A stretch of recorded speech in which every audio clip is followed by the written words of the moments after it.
Chers amis, Shavua Tov, Vesham Hashem Naaseh, Venasler, Sheniske, Lagdil Torah, ou la Dira Betachlit, Sherat Shamaim. On est ce soir, Motzei Shabbat, samedi soir 6 du mois de mars, et le Kav Gimel, puisqu'on est déjà le soir, du mois de Adar Lechaim Tovim, Ul Shalom. Deux petites histoires sur le Baal Shem Tov pour animer notre nouvelle semaine avec l'aide d'Hachem. Comme vous le savez, une grande ségoula de raconter des histoires, le Motzei Shabbat, comme l'avait promis le Baal Shem Tov, ségoula pour la briout, pour la parnassa, pour le shalom.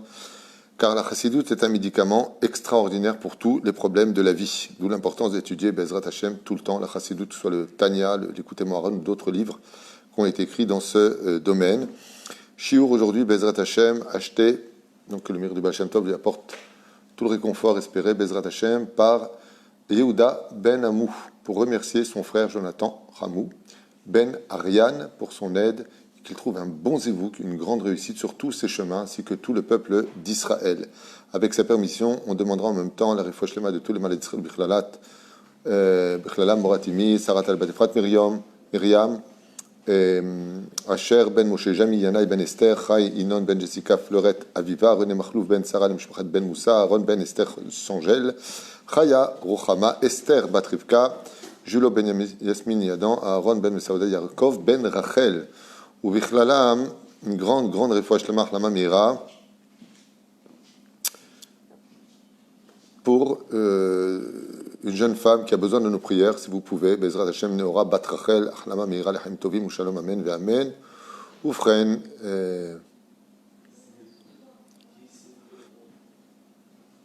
Kol Chol Israël, je ne me rappelle pas du nom, je sais qu'il y avait une personne qui avait besoin de nos prières. On pensera vraiment à tout. Les malades d'Israël, Bechol Atar V'Atar, et bien entendu une grande réussite pour tous nos donateurs, tous ceux qui nous soutiennent, tous ceux qui nous accompagnent, tous ceux qui nous suivent, Bezrat Hashem, que Dieu vous bénisse, ainsi que Kol Am Israël, Bechol Atar V'Atar, et les Elou Nishmat, le temps que les gens se branchent, on peut quand même le donner. Georges Eliaou Ben Simcha, Alice Amar, Jeanne Bat Midjan, Denis Simcha Bat Lola, Tzipora Bazel Ligman, Levi Yehuda, Sina Ben Elisad, Gérard Grud, Ikraïm Aaron, Yosef Ben Esther, Yosef Ben Rachel, Luget Shira, Chai Bat Yvonne Mesaouda, Myriam Bat Simcha Zerbi, Michel Simcha Bat Esther, David Eli. Ben Baruch Ben Eli, David Eli Baruch Ben Marcel Michal, pardon, Sarah Bat Hanina Dada, Mesaouda Bat Esther, et Bezrat Hashem, grande refosli, l'élève Alpha Avdalim pour Nicole Bat Denis Simcha, Bezrat Hashem, Achlama Meira, l'école à Israël. En attendant, on commence maintenant notre première histoire sur le Baal Shem Tov, très morale, Baruch Hashem, et en même temps une autre histoire pour animer cette soirée avec l'aide d'Hashem. Rabbi Israël Ben Eliezer avait l'habitude de voyager dans beaucoup de pays avec son shamash, qui n'était pas son cocher, pardon, qui n'était pas juif. Et puis un jour, il est arrivé dans une contrée.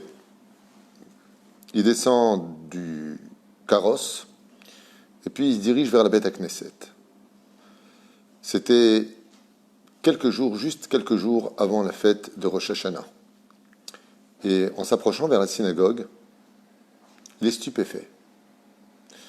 Il entend Chatanu lefanecha rachem aleinu. Le Baal Shem Tov, qui n'avait pas l'habitude de fréquenter spécialement le monde sfarade, se heurte à une situation à laquelle, en tant qu'Ashkénaze, il n'a pas du tout l'habitude. Il est choqué. Comment peut-on se permettre de chanter alors qu'on est en train de dire avec des larmes les fautes que l'on a faites vis-à-vis d'Hachem? Quand on demande pardon, le Baal Shem Tov, comment ils étaient dans leur synagogue? Ils ne chantent pas. Ils ont des airs à eux, mais qui sont plutôt liturgiques, plutôt tristes. Mais nous, les Sfaradim, dans nos slichot, on chante. Et non seulement on chante, mais le Baal Shem Tov, qui était un spécialiste des notes musicales, trouve très agréable les chants en l'honneur des slichot. Et il en est assez choqué, malgré tout. Alors il rentre comme ça dans le Beth Knesset et il demande à rencontrer le Gabaï et lui demande s'il peut parler au Rav. Alors le Baal Shem Tov dit « Mais je comprends qu'il est en pleine prière, j'attendrai qu'il finisse, car il est encore très tôt, il était à peine 4 heures du matin. » Et voilà que quand le Rav arrive vers lui, il ne sait pas qui est le Baal Shem Tov, il n'avait pas vraiment entendu parler de lui à cette époque, il n'était pas encore mondialement connu comme ce fut le cas plus tard. Et il lui dit « Shalom Aleichem Kvod Harav, est-ce que je peux faire quelque chose pour vous ?» Il lui dit « Vous êtes bien le Rav de cette Beth Knesset ?» Il lui a dit « Oui, Et il lui dit, et vous permettez de chanter les slichot? Alors il lui a dit, oui, c'est notre minag. Nous chantons les slichot dans le monde entier, les sfaradim de cette façon-là. Et le Baal Shem Tov essaie de lui faire un petit peu de morale en lui disant que quand on vient devant le roi des rois demander pardon, eh bien, il faut venir avec le cœur brisé, avec un ton plutôt monotone pour vraiment s'excuser et dire au roi des rois, comme on le fait dans une espèce de hitbo des doutes, pour essayer de raisonner le Rav. Et ce jeune Rav qui était en face du Baal Shem Tov prend les mains du Baal Shem Tov avec beaucoup d'amour et beaucoup de compassion. Il lui dit, je vous comprends très bien. Et j'aimerais vous répondre avec une métaphore. Alors le Baal Shem Tov lui dit, j'adore les métaphores, je vous écoute. Il lui a dit, regardez, un jour, un roi avait vraiment confiance en son fils. Il l'aimait, il l'estimait, mais malheureusement son fils s'est mal conduit. Le père lui a dit qu'il devait rectifier sa conduite. Il l'a mis en garde, mais le fils n'en tenait pas compte. Alors, comme le fils n'arrêtait pas de jeter plein d'épluchures, d'ordures, toutes ces poubelles, il les jetait dans la cour du roi. Il les jetait tellement fortement dans la cour du roi que toute la merveilleuse cour du roi s'est retrouvée tellement sale, alors que ça sentait si bon avant. Il y avait de belles fleurs, de belles plantes. Ça annonçait qu'on venait voir le roi. Et voilà que ce fils, qui s'était mal conduit, fut raisonné par son père. Et le père lui ordonna de descendre avec le balai, de prendre une pelle, de prendre une très grande poubelle et de ramasser toutes les ordures qu'il a jetées pendant ces derniers mois. Le fils, quand il est descendu pour aller chercher les poubelles et qu'il a entendu que le roi descendait les escaliers pour l'observer, alors il s'est mis à chanter. Il s'est mis à chanter pour dire que non seulement il avait écouté son père de venir nettoyer toutes les ordures qu'il avait jetées dans la cour du roi, mais qu'il le faisait de tout son cœur avec plaisir pour plaire à son roi. Il lui a dit ainsi le minag des Sfaradim. Cette année, malheureusement, nous avons certainement jeté des ordures.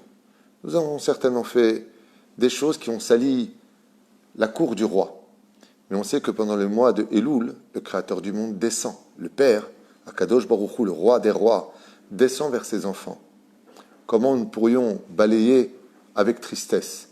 Le roi pourrait s'en vouloir, a répondu ce jeune Rav au Baal Shem Tov, en disant, mince, malgré le fait que mon fils m'écoute, j'ai rendu triste. Alors on veut dire à papa, en chantant, que non seulement on regrette nos fautes, que non seulement on va nettoyer ce qu'on a fait de mal, mais en plus de cela, on le fait avec joie, parce que nous aussi, on aime notre Père. Et quand on aime Hachem, on le lui chante. Le Baal Shem Tov, quand il a entendu les paroles du Rav, il lui a dit, Yeratzon shei chelki imach. Je demande au ciel que mon Gan Eden, a dit le Baal Shem Tov, soit comme le tien. Davar nifla, ta réponse était merveilleuse. Et le Baal Shem Tov, selon une tradition, raconte qu'il lui a demandé de lui enseigner ses airs pour que lui aussi puisse les chanter de son côté. Et effectivement, le Baal Shem Tov a lancé un enseignement. Quand on vient pour parler à Dieu, regretter quelque chose, c'est vrai qu'on doit venir avec un cœur brisé, mais une bouche remplie d'amour pour Dieu. C'est le chant des Slichot des Sfaradim. Comme ça l'a appelé le Baal Shem Tov. Il y a Shrechem Israël.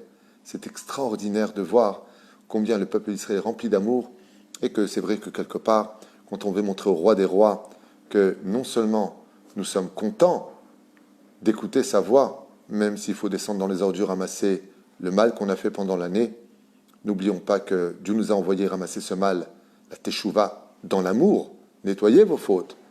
Mais d'autre côté, on ne peut pas dire au roi des rois, on le fait mais on a les boules parce qu'on est dans les ordures, on est dans le vidouille de dire ce qu'on a fait de mal. Alors papa, on ramasse nos ordures, c'est sûr, mais tout comme tu nous as envoyés par amour et que tu nous surveilles pendant le mois de Elul, eh bien nous, on va les ramasser dans l'amour et dans la joie. Parce que la vraie tchouva, c'est quand elle est faite dans la joie. C'était la première histoire du Baal Shem Tov, Sruto Yagan Aleinu. La deuxième se passe aussi dans une Beth Knesset, alors que le Baal Shem Tov arrivait vers une Beth Knesset très grande, avec énormément de sièges, très décorés. Le Baal Shem Tov se voit ouvrir les portes, et au moment où il rentre dans la Beth Knesset, on voit qu'il n'a pas très envie de rentrer. Il est comme ça, il observe. Alors, le rav de la synagogue est choqué parce qu'il voit que le Baal Shem Tov a du mal à rentrer. Et puis le Gabbai dit Kvod Harav, on vous attend. Et le Baal Shem Tov, bizarrement, rentre, pas en se mettant à quatre pattes, mais presque complètement replié sur lui-même, comme si qu'il y avait un plafond qui le gênait de pouvoir entrer à la synagogue. Le Rav était complètement subjugué, étonné, il ne comprenait pas. Pourquoi est-ce que le Baal Shem Tov rentre en se prosternant? Arrivé jusqu'au siège, alors il s'assoit, et le Rav n'a pas pu se retenir. Il lui a dit, Kvod Harav, c'est une nouvelle coutume de rentrer prosterné. Vous faites peut-être comme les Kohanim, dans le service divin, où pendant la Hamida, il est resté prosterné du début à la fin. C'est quoi le truc? Vous pouvez me l'enseigner? Il lui a dit non. D'habitude, quand je rentre dans une bête à Knesset, je rentre toujours droit, en me prosternant avec crainte et respect pour la synagogue, car la shrina s'y trouve. Seulement dans cette synagogue, le plafond n'est pas aussi haut que vous l'avez fait, à plus de 10 mètres de hauteur. Le plafond ne dépasse pas les 1,50 m. Et donc j'ai dû me baisser pour ne pas me prendre ce plafond spirituel nauséabonde. Alors il lui a dit, le Rav, pourquoi? Pourquoi est-ce qu'on aurait un plafond spirituel nauséabonde? Il lui a dit, parce que le Chazan, apparemment, qui prie ici, malheureusement, ne prie pas en l'honneur de Dieu. Mais comme dans la Ezrat Nashim, du côté des femmes, il y a de jeunes filles qui sont très jolies, apparemment, qui viennent ici, et bien quand le Chazan chante, il pense plus à faire entendre sa voix si mélodieuse aux filles qui sont derrière que la shrina qui est devant. Mais la reine, le plafond, la shrina est partie et le plafond est descendu. Sa prière ne monte pas à plus d'1,50 m du sol parce qu'il ne chante pas en l'honneur de Dieu. Et dans la maison d'Hachem, c'est la pire des choses qu'on puisse faire. Chanter pour faire entendre sa voix, pour montrer aux autres, regarde comment je sais faire le ta'lil, comment je sais faire ce ta'am. C'est pas un théâtre, une synagogue. C'est un endroit où on vient pour prier avec la kavana de parler à Dieu. On prie pour Dieu. Ce n'est pas un endroit pour les opérettes. Quand le Rav a entendu ça, il lui a dit, c'est incroyable ce que vous venez de dire. Ce même Chazan dont vous parlez a quitté la ville il y a une semaine et il nous a dit qu'il n'était pas digne de prier car en réalité, il ne croyait peut-être même pas en Dieu. Le Baal Shem Tov a dit, j'ai pas voulu aller jusque-là car chaque juif a du mérite. Mais ce que je peux vous affirmer, c'est que sa prière ne dépassait pas les 1,50 m. Maintenant, Bezrat Hashem, Taviou Chazan, Yerushalayim, un Chazan qui soit vraiment là en l'honneur de Dieu, qui prie pour Dieu, dont la voix soit toujours à rêve. C'est très important d'avoir une belle voix. Comme aujourd'hui, grâce à Dieu, on a eu à City un Chazan tunisien qui nous a lu Parashat Para et qui nous a fait l'Aftara. Très beaux airs, ça donne envie d'aimer la Torah, ça donne envie de faire Teshuvah. Mais quand des fois la prière elle est trop longue, et le Kaddish on ne sait plus pour qui il le fait, pour lui ou pour Dieu, et que tout le but c'est d'animer une espèce d'ambiance de ah, quel kiff, mais si tu avais vraiment été devant Dieu, est-ce que c'est comme ça que tu aurais prié? Est-ce que tu veux faire entendre ta voix vers les hommes, ou est-ce que tu veux faire entendre ta voix vers Dieu pour un message des hommes vers le Créateur du monde? Enseignement du Baal Shem Tov. Zchuto yagen al kol am Israël, Hatzlacha Rabba, Shavua Tov, Tarvichu, Tatzlichu, Bezrat Hashem, et que Dieu vous bénisse. Je vous dis à demain, pour ceux qui veulent Bezrat Hashem, écoutez mes shiurim, en vous souhaitant tous les bonheurs du monde, une excellente semaine, et n'oubliez surtout jamais que si c'est une grande ségoula d'écouter les histoires du Baal Shem Tov, tous les motzei Shabbat pour une très très bonne parnassa, c'est encore une plus grande ségoula que de faire rire son épouse tous les motzei Shabbat pour une excellente semaine. Shavua Tov.